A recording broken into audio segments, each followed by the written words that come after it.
They are of a very serious nature. Tonight, Manitoba chiefs react after one chief was charged with several child sex offences. It didn't consider climate change, which is totally inappropriate in this era. A proposed flood prevention project is bringing up concerns by surrounding First Nations communities. There were a lot of really good ones that I thought were had a really good shot at winning. And youth from Tanda Mohawk territory are getting ready to scare you.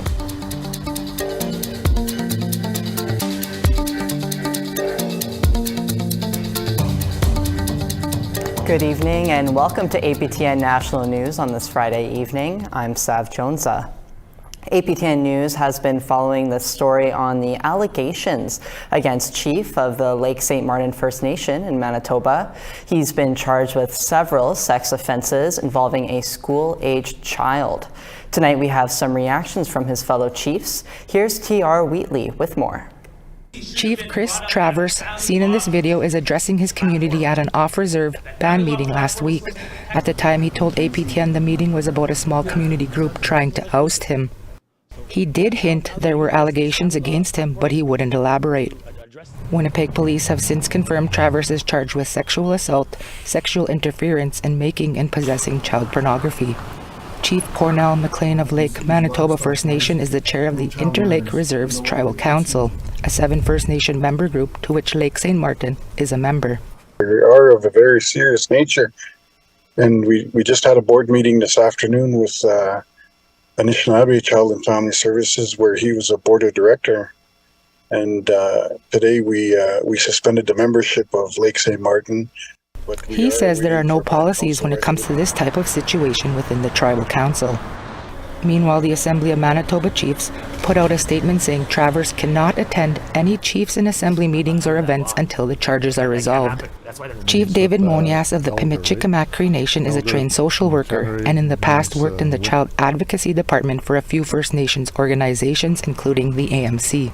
He understands that his fellow colleague is innocent until proven guilty, but welcomes the police investigation. So as an advocate for me, I would say, if that's what's happening and they're doing their job, let them do their job, and let the process take its place and stuff like that.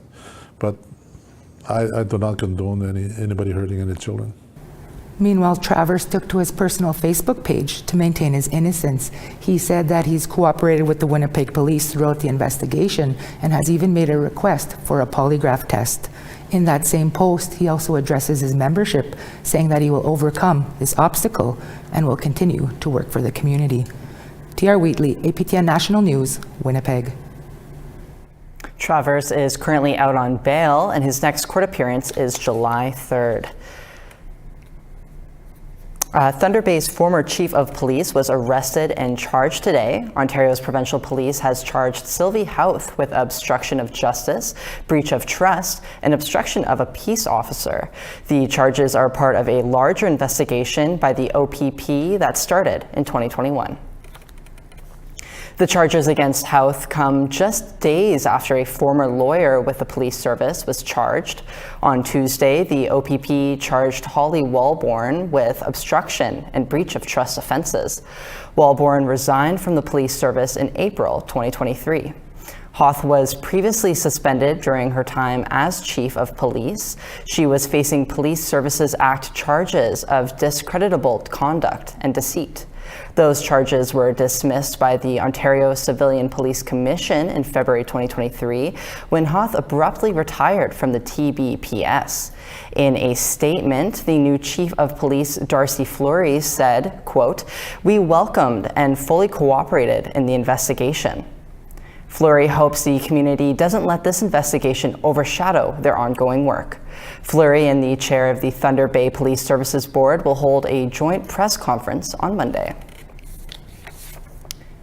2 people are dead and a third is in hospital after a shooting in a remote BC First Nation, according to an RCMP police report. The Say-Kay-Dene community is located more than 350 kilometers north of Prince George. On Tuesday night, local RCMP responded to a call of shots fired at a home with multiple injuries. Police say a man with a gun ran into a second home nearby. After midnight, negotiations began but were not successful after nearly 5 hours. They deployed a chemical irritant. RCMP say the man fled the home and was shot with non-lethal force. He was transported to the hospital with non-life-threatening injuries. Police watchdog, the Independent Investigations Office, is investigating the incident. And a priest who was accused of sexually abusing children during his time in Nunavut has died. Johannes Revoir is a French Oblate priest who died in Lyon, France on April 11th after a long illness. His death was confirmed by the Oblates of Mary Immaculate. The priest was facing 1 count of sexually assaulting a girl in Nunavut 40 years ago. He was also accused of sexually abusing 4 other children in the 60s and 70s. He denied the allegations, and the French government declined to extradite Revoir back to Canada. He was 93.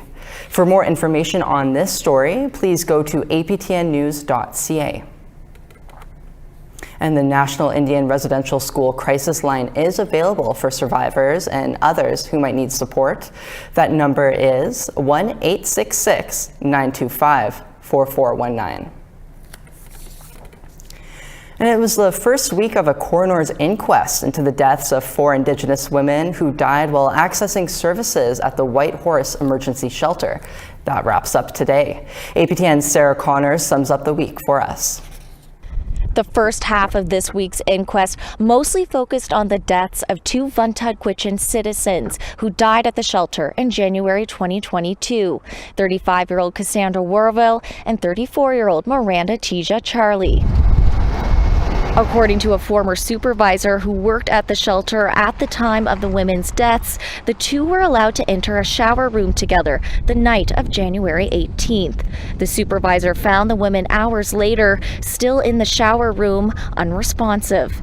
They were later pronounced dead in the early morning hours of January 19th. Both died from toxic illicit drug use. Staff working that night testified they had little training outside of basic CPR and administering naloxone, nor did they notice any new policies after the women's deaths. Later in the week, the inquest turned its attention to the death of 38-year-old Josephine Hager, a citizen of the Selkirk First Nation. She died during the early morning hours of February 1st, 2023. She was found unresponsive in a common area. This week has also been incredibly emotional for these women's loved ones. There's been several interruptions during witnesses' testimonies, oftentimes with people shouting or cursing at witnesses. On Friday, the inquest is expected to hear from EMS and the ER doctor who treated Josephine Hager. Sarah Connors, APTN National News, Whitehorse. We need to take a quick break now, but when we return, how a proposed flood prevention project in Manitoba could adversely affect Indigenous people. There were always wetlands. They were drained for agriculture. Now we need those wetlands back.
Welcome back.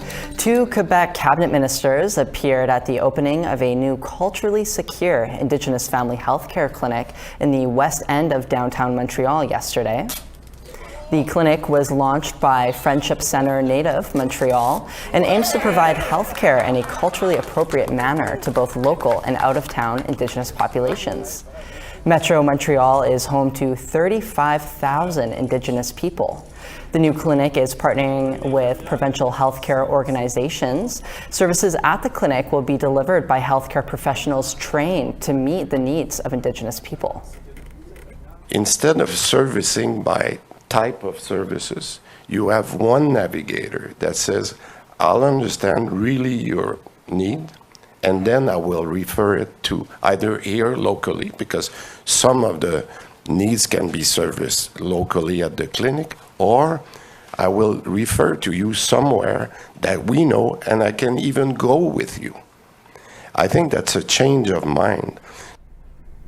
A new report suggests a proposed flood prevention project could have significant adverse effects on Indigenous peoples. Sierra Bettens has the story. The Impact Assessment Agency of Canada released a draft environmental assessment report on the Lake Manitoba and Lake St. Martin Outlet Channels project this week. It lists several drastic effects the project could have on surrounding Indigenous communities.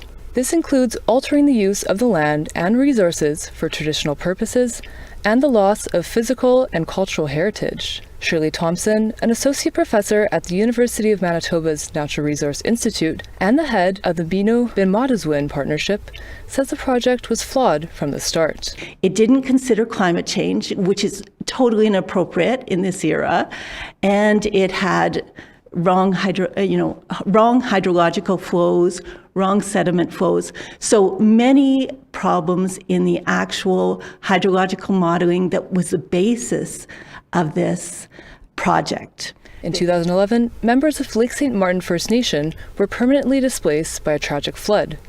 A total of 18 First Nations were evacuated. The $540 million Outlet Channels project was proposed to prevent future flooding by creating two 24-kilometer-long flood diversion channels. Over the years, First Nations have sounded the alarm on the project's harmful impacts. In February, a group of First Nations signed a document demanding the Outlet Channel project be halted immediately.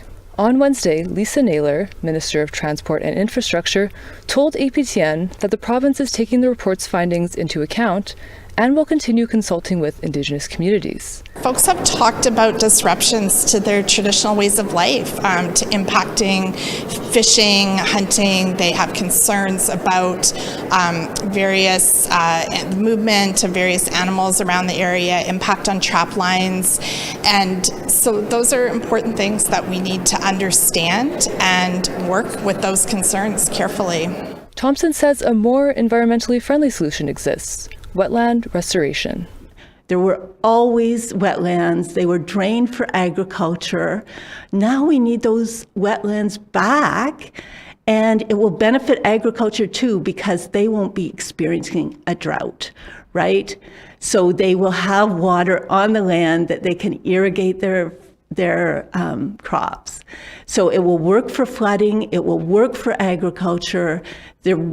There's ways to do this. The Impact Assessment Agency invites Indigenous groups and the public to comment on the draft Environmental Assessment Report from now until May 8th. Sierra Bettens, APTN National News, Winnipeg. The Saskatchewan Sports Hall of Fame class of 2024 has been announced, and Ray Mitsuing of Loon Lake First Nation will be inducted later this year after being a 7-time Canadian Professional Chuck-Wagon Association winner. Our reporter, Rachel May, has more. To get into the Hall of Fame, it's just really something else for me, especially being a First Nations person. Ray Mitsuing raced for 37 years, beginning on chariots before transitioning to Chuck-Wagon. After racing for only 1 year, he qualified for the Calgary Stampede and competed 36 consecutive times. Before retiring in 2019, he won 7 Canadian Professional Chuck-Wagon Association championships. The second show I have to get lucky and win that one right off the start, and then it just continued from there. Like I was always in there a competitor. Last week, when the calls went out for the Saskatchewan Sports Hall of Fame class of 2024, Mitsuing says he was surprised to receive a call. He says that his success is thanks to his wife, Josephine. The success I've had, I never would have achieved that, without her. The official induction ceremony for the Saskatchewan Hall of Fame class of 2024 will take place September 28th in Regina. Rachel May, APTN National News, Saskatoon. We have to step aside one last time, but coming up next, a thrilling story on youth from Tyendinaga Mohawk Territory gearing up to make a feature-length horror movie. And being horror genre, I know it sounds crazy, but it just seems to be the most fun. Like, I think there's such a wide range of creativity that can happen in that.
Welcome back. Time now for a photo of the day.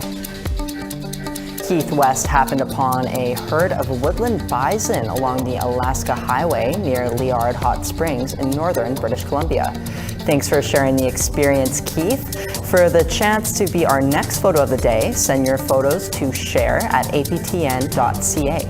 Now let's take a look at tomorrow's weather forecast.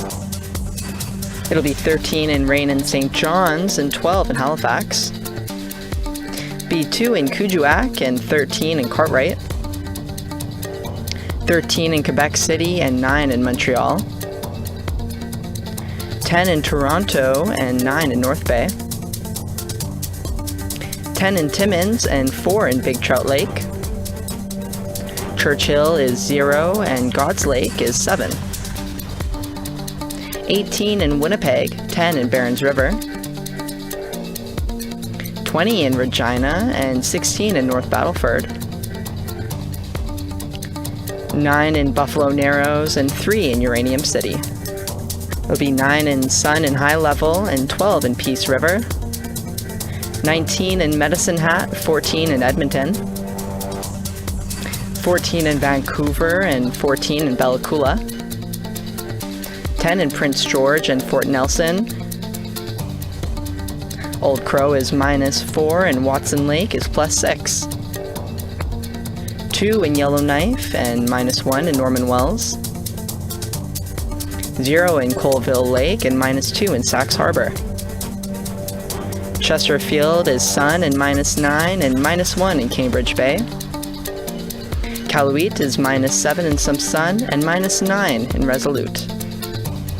A group of poets and spoken word artists from across the country are putting their prose together. The Indigenous Poets Society are planning to release their first anthology later this month. Our reporter Rachel May has more.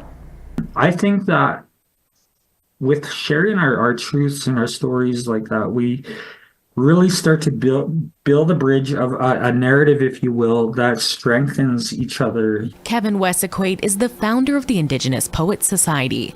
The anthology Blood Memory is a compilation of Indigenous poets and spoken word artists sharing their story. Artists from across Canada, as well as a few contributions from south of the Medicine Line, make up the anthology that touches on a variety of subjects. There could be some very triggering moments up there. You know, a lot of people bring different insights into different issues that surround Indigenous culture. Wessaquate encourages anyone who has a story to get involved in the poetry community. You could be a part of the community and you could grow with us. The anthology is expected to be released on April 21st. Rachel May, APTN National News, Saskatoon. Several youth from Tanda Mohawk Territory are over the moon over their horror movie trailer. It beat out a couple of dozen other trailers in the Road to Freedom's 2024 Horror Film Festival. And now they're gearing up to create a feature-length horror film. Here's Annette Francis with more. I think there's something going on. I know someone from there, and there's these urban legends. These Tanda youth are hyped about their win. A year ago, they created this trailer with the Road to Freedom traveling film crew. It gained a lot of support from the community and won with over 1,600 votes. Jonas McCourt said he was shocked. When he told us there's like 30 other communities, I was going to say I was a little nervous. And then when we went up to Toronto, he showed us some of the other ones. And there were like a lot of really, really good ones that I thought were like had a really good shot at winning. For the past 10 years, the Road to Freedom crew has traveled to First Nations across the country, inspiring youth to try out every area of filmmaking. According to Kyle Nobes, it's the first horror film festival the Road to Freedom has organized, and it's been a huge hit. And being horror genre, I know it sounds crazy, but it just seems to be the most fun. Like I think there's such a wide range of creativity that can happen in that, and from special effects and makeup and everything, right to camera to acting, and so it's able to bring out all of their creativity. You know, 12-year-old Nia Snyder played one of the witches in The Girl in the White Dress. Snyder says all aspects of the 2-day workshop were fun. What we did really was like when we were making my costume, we had to like go outside and like burn little like holes and stuff into the dress and like get it all dirty, and that was awesome. The winning prize is the opportunity for the youth to expand their trailer to a feature film, something Shyla Sears is looking forward to. For me personally, I want to be an actress, one day. And I think it's really good, for us as young people to have this experience and for this to come to our community, right? The youth will work on their film over the summer and plan to submit it in another film festival competition. Annette Francis, APTN National News, Tanda Mohawk Territory. Playoff hockey is just around the corner, and that means our last hockey night in Canada in Cree is as well. Our final game of the season has the Montreal Canadiens versus the Ottawa Senators. Both teams have been eliminated from playoffs, however. But join our host, Earl Wood, Jason Chamakis, and John Chabot, and our play-by-play announcer, Clarence Iron, this Saturday on APTN at 7 p.m. Eastern Time. Courts in British Columbia have found a band council unlawfully denies band membership, and councillors have a history of writing themselves blank checks. Yet the council remains in power as elders pass away, waiting for justice. Tonight, on the first of a special three-part series of APTN Investigates, reporter Kenneth Jackson returns to Peters First Nation for an in-depth look at a story he first broke in 2017. He joins us now. Hey, thank you so much for joining us, Kenneth. Why did you return to Peters First Nation after 7 years? 7 years is a long time, and I watched it unfold. We did some stories, we did some things on Nation to Nation, and we covered a little bit, but I kind of scrolled it away. I really wanted judges to look at this, and 7 years ago, I reported on the membership issues, we opened the books, we showed the financials, we showed where the money was going. We did all those things, but I think it really needed independent people to look at it, to kind of really bring it home and show what's been happening. And judges have been really forceful in their language, calling this council unfit, abusive, vexatious, not having clean hands, coming to court with dirty hands. And so, that's why I waited 7 years. I really wanted the judges to kind of make a determination on what was happening. How is that same council still in power? It's a good question. Unfortunately, elders who were voting against them have passed, and people will see one later on. And it's my opinion too, in the last 7-8 years, council has dispersed $400,000 in various disbursements. I think, in my opinion, that would impact votes as well in some way. I'm not saying that was their intention, but maybe that is something that has played a role as well. Well, what's next for the people fighting for justice?